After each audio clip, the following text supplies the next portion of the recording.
Diriku hanya insan biasa, memiliki naluri yang sama. Sukses seringkali terjadi dengan sendirinya karena sudah terbiasa, ya. Tapi demikian juga gagal juga karena sudah terbiasa pola gagal.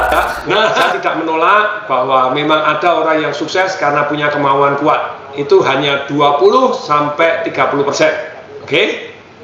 Sedangkan sukses tanpa yang namanya kemauan yang kuat itu karena orangnya pintar meletakkan diri dalam situasi di mana dia mudah mengakuisisi kebiasaan untuk sukses.